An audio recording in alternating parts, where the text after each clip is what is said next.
Earth is filled with countless species of plants and animals, connected in a vast shared ecosystem. However, human activities ranging from mining and deforestation to the pollution of lands and waterways have devastated the creatures who call these places home. Consequently, many of the species humanity depends upon, from fish populations to pollinating bees, are suffering.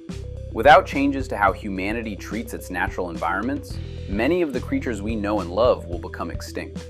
To this end, we must understand the impacts that humanity is causing and the best options to create a thrivable world so that everyone, from individuals and communities to organizations and nations, can make choices that mitigate them. To this end, we've invited Venky Ramachandran, an expert on agritech and the founder of Krishi.System, a research and consulting firm based out of Hyderabad, India, who presented and took questions from the audience. Thank you very much. And it was a very inspiring presentation. And for the presentation, the first question is that according to you, what do you think is the most important system change we need to actually accept the regenerative agriculture? See, finance system is the most important one because that allocates resource flows. Today, financial world is blind to understand regenerative outcomes. Right? Now, that's the lever that we need to really change, if you really ask me. Yeah. Yes. And the second question would be, would you think that the natural world will accept these practices of the farmers, and will it be also feasible in social, economical, and political level? See, there are enough success stories there that it has really worked well. So there's no doubt about the thrivability of these practices and the viability of these practices and the suitability of these practices. It has already worked very well. There are enough resources. It's just that right now, all of these practices are distributed across various parts. So there is a lot of effort, therefore, happening to bring them all together and make them work for the larger ecosystem. So will this be a long-term profitable system or a short-term from your experience? Obviously long term here, there's no question of short term here.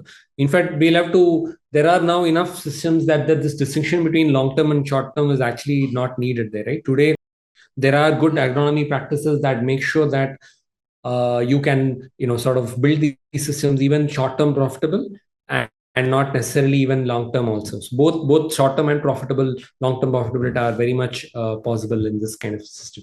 So can you share your experience from the field level to our audiences? Yeah, see, there are plenty of companies that have already demonstrated, right? Like today, if you use a right set of bio inputs, right? If you use a right set of bio inputs that enable farmers with a very good set of composting practices on the ground, right? You can very well transition from a conventional chemical-based agriculture to a regenerative system without a yield loss, right? There is plenty of documented studies, and there are enough farmers today that have demonstrated this, right? Companies like Urban Farms, non-profit organizations like CSA, the multiple set of organizations have actually showcased that this is actually possible. So, we can go deeper in there, but I don't know whether your audience would have comprised farmers there, but we can go into deeper in terms of what kind of bio inputs can work and what we can go at a deeper stage also at some time. Yeah. So can you share the deeper thoughts too? Bio inputs like Dashparni, or there are plenty of Jivamrut. There are plenty of bio inputs that are already available here in the market, and there are farmers also have the ways to grow, make them and manufacture them. Right? These are living cell entities that can actually accelerate transition. These can regenerate the soil and revive the soil and bring them back in health. Right? So these practices first have to be integrated before farmers can adopt other set of practices like, say, combined cropping, using native seeds, and slowly building better practices like in terms of building trenches and dams that can conserve water, and slowly moving towards systems that largely conserve the soil and water, and then therefore take care of ensuring that the mulching is done regularly, making sure that no land and soil cover is left fallow. So these are some fundamental practices that have worked for long, right? And these are the practices that we need to focus on if we want to create this kind of a transition. Thank you for your answer. And the next question for you is that what useful technologies do you think that will not harm principle of regenerative farming, the useful technology. We now have many technologies, drone and others. What do you think? How will this impact this regenerative system? Yeah. No, see, there are plenty of technologies from the downstream consumer end, right? Consumer end, downstream consumer end, you have grading machines, you have quality assessment machines. Stream, you have the soil testing devices. So a lot of these systems also can really aid a regenerative farmer in many, many ways.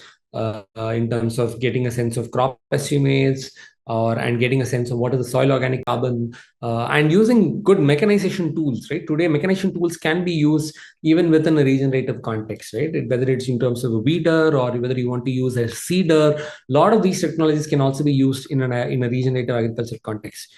Thank you.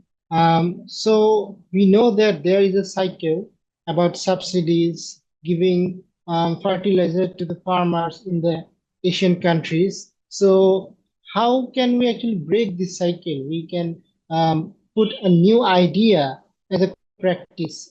What is your experience on this? Yeah, it's a great question.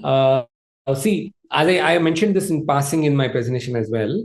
So today, what happens is fertilizer subsidy is becoming a big financial exchequer burden for most of the for the fiscal health. For every state, the fiscal budget comprises a large line item on the fertilizer subsidy. Right? So how do we redirect that and reduce the burden of it? Right? That should be the conversation we should be having with the policymaker. Right? Today, in India, we spend about 3 lakh crores rupees that is spent on fertilizer subsidy. Right now, by using bio inputs, can we save the fertilizer subsidy? Right, and how do we do a phased transition approach where farmers slowly transition to bio inputs and thereby reducing the impact of fertilizer subsidy? So that kind of an approach is what should work in largely in a small holding context. So document the savings from fertilizer subsidy and slowly bring it down further. That's the only way possible. Thank you. Thank you for your answer. I would like to request the audience to write their questions. Our experienced guest is here to answer all the questions you have. And till then, I have another question for you, that we need to understand the rural life. So how deep understanding of rural life can actually help to gain the regenerative farming culture in the system? A large part of urban have lost touch with a life that is of a simple rhythms, that is attuned to the rhythms of the nature. So by going closer and closer with rural context, I think one can discover the regenerative potential in many, many dimensions beyond just the food and other things, right? What does it take to today there is a lot of focus around slow zoom, slow technology, slow food, slow cooking. There are plenty of ways and possibilities where one can learn to slow down and actually connect back to the deeper biological cycles that are at play, and therefore visits to rural places. And there are a lot of institutions have internships that are happening in rural India and rural places. Yes, I think so. And when farmers will become decision makers, what will be the impact in the total economical, social, and policy making stages? See, it's a very idealistic question. I think in many parts of the world, in some parts of the world, farmers do have a lot of power. Right? If you look at OECD countries and if you look at European countries and many other places, farmers do have a certain sense of agency to take the decisions. Because they are in minority. In places, countries where they are in majority, they don't have that kind of agency here, right? And therefore, that is the question. Therefore, we need to really ask as to how do we make sure that the responsibility and responsibility for them to shift and create changes goes back to them. They decide to have more range in terms of what kind of future they want to create. Right today, for instance, if they want to exit agriculture, we should be enable them to actually do that. Right, it's a very controversial thing, but I will still say that today it's as much possible. Today, if for people who work in the systems, there should be a certain sense of freedom and autonomy to decide what happens there. Likewise, farmers should also be given that freedom to take the decisions they want for their farms, and that impacts the larger society at whole. Right? Today, we've largely, governments and other systems have largely tried to curb these systems, but I think it's very, very important that we work towards giving them more autonomy and freedom and agency to decide what is the future that they see for themselves. Thank you. Thank you very much for your answer. I would like to again request the audiences, if you have any questions, please write in the chat box. And if you have any more questions, the webinar is finished. Don't worry. We have a link, we have a system. Your questions will be collected. And later on, our honorable guest will be able to answer your questions. So let's get back to our question again, that there's a cost, hidden cost for environmental cost and health cost. So how will you calculate this cost in this regenerative system?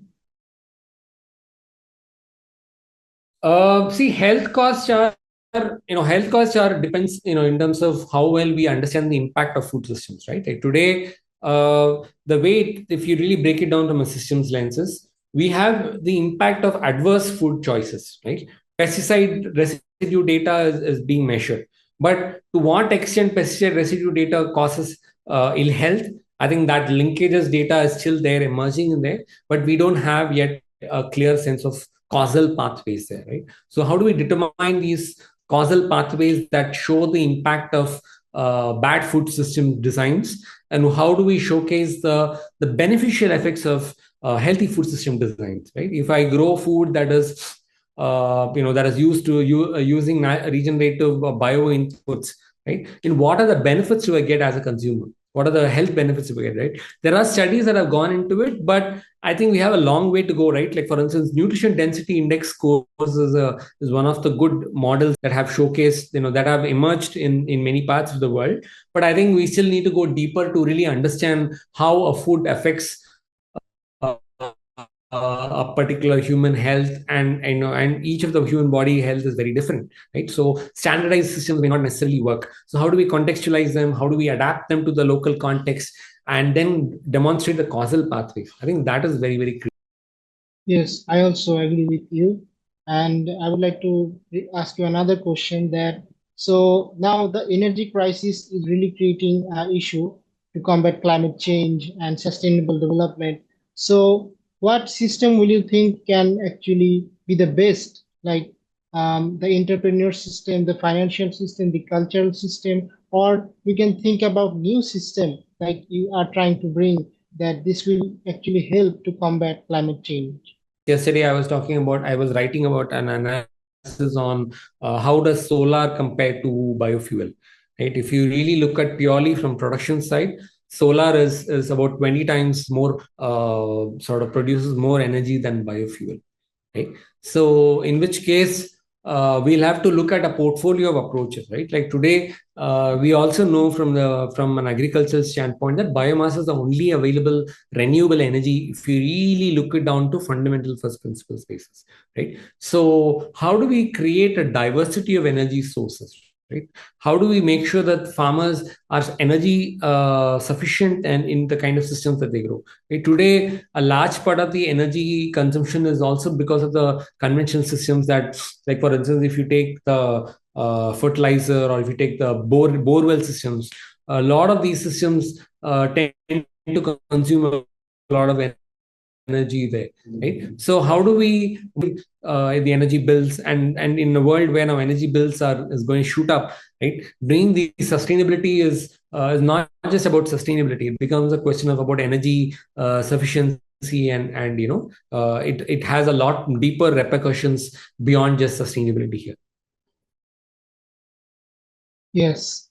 So most of the viewers will be youth. So I would like to request that what practices can be transferred to the youth people so that they can achieve the goals of regenerative agriculture. The practices you want to transfer to the young generations. No, see, I think today we must ask a lot of questions about food systems. Right? Today we take food systems for granted. Right? Where does your food come from? Who's growing it? From the farmer? How many hops did it make? right? Today, on an average, for all the food that comes our way, it typically tends to have about 3-4 hops, right? So, did it directly come from a co-op, or did it come from a farmer to a middleman, and then how did it come? Right? So, asking fundamental questions about food systems is very, very critical. And I think that once we start asking those questions as a consumer, as somebody who consumes the food, then we will ask the most sensible questions, right? But one has to start from there, and then we can then go towards sensible practices in terms of what ways we can accelerate regenerative transition. How do we do that? So a lot of that gets automatically addressed the moment we have a clear set of understanding and clarity on what are the kind of what kind of food systems do we really have, and how does it all add up. I think we need to ask more fundamental questions. Being more curious about it and asking more critical questions is actually. So what do you think? Markets will be the partner of this system or obstacles for this system? As I said, there are 4 dimensions of the system, right? The society, market, state, and the society, right? I mean, and the communications also. And all the 4 dimensions have to come together. There's no question of one being enemy or not. All 4 have to come together to create the food system. Food systems cannot work in isolation with just one state or market or society. All of them have to come together, right? And that is crucial and critical, if you ask me. Thank you. And for the systematic change, what do you think? From which point we should start? I have mentioned out, if I'm happy to share my presentation, right? In my presentation, I've talked about what are the immediate steps to be done and the long-term steps. Immediate steps is to actually strengthen the budget of those who are already, at least to a smaller segment, right? Like in a country like India, you have 5% of farmers that are already practicing regenerative, right? How do we strengthen the budgets for them, right? Can we strengthen the state budgets to them? Can we provide extension support that helps them there, right? So we can start from immediate set of problems there, right? And we have to really ground it to today's context and today's realities there, right? And then we can go towards the aspiration and create necessary conditions that enable more farmers to transition, right? But we have to start from the existing set of farmers who already transitioned, and then slowly create pathways and bridges there. I think that is what is key to create a regenerative transition movement. Yes, I also think about the same on this topic.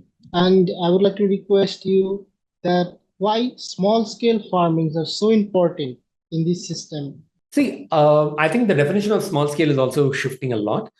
Today, while farm sizes have shrunk in some places, in some contexts in India, because as assets gets passed on generations, the farmlands also starts to get divided, right? And so you have smaller subset of farms that are actually on the ground, right? That said, the reason why we need to work with smallholder farmers is primarily from it's very obvious that, right? They have the key to resilience.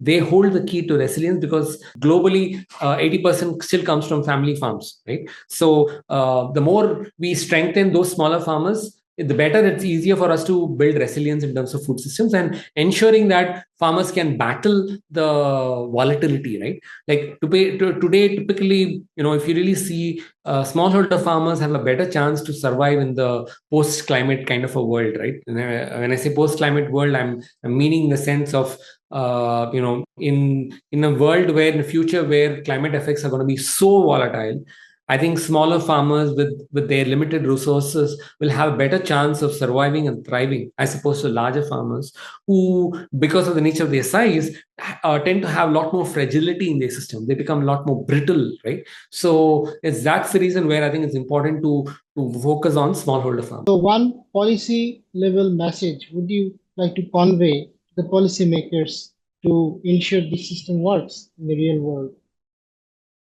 So I think policymakers already are sort of besieged with a lot of recommendations and choices there. I think regenerative transition is inevitable. I think that's the only thing I would leave with, because that's in today's world and the kind of world that we are in, the kind of policy crisis that we face. I think regenerative transition is going to be inevitable, and how well we equip farmers and how well we create systems that enable this transition is. So do you see any barriers or obstacles in the way so it can hamper the success of this system? Yeah, that's what I gave a large part of the presentation there. There are plenty of barriers there, but there are enough ways in which the system is currently functioning well also. So I don't think we need to really worry much about whether it will work or thrive on there. There are efforts that are being made, and we'll have to accelerate those efforts, see where the systems are getting sort of roadblocked, and see how well we can address them. Right? I think that is the key here. Yes, I also agree with you. And do you think that this solution is replicable in the other parts of the world, like in the developed countries or in the other countries, in the Western countries, in the African countries? Do you think that it's a universal solution?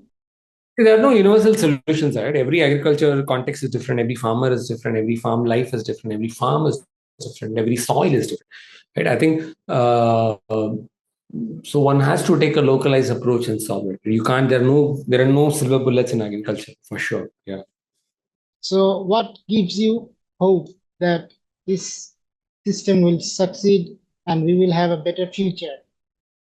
What gives me hope? Because I'm working on it. Of course, definitely, because you have all the expertise on it and inspirations. And I would like to request again our audiences that if you have any question, you can write here in the chat box or you can use the link. Also, our honorable guest have shared his email address. You can also contact him, know more about the system, and you can get back to us so that we can achieve sustainable development. So, any messages to our viewers and people who are watching around the world? No, I think we all have work to be done. I think we grossly underestimate the impact of climate change, and I think at some stage when it will become inevitable to work on it, I think it's more smarter to plan this well in advance and actually work towards the transition of the system. I think that's the only thing I leave it with. Yeah, thank you. Thank you very much. And I think we don't have any more questions in the chat box, and no more questions in the other areas as well. So we would like to end our session here because we have already asked many questions to our guest. And thank you to him for answering them with patience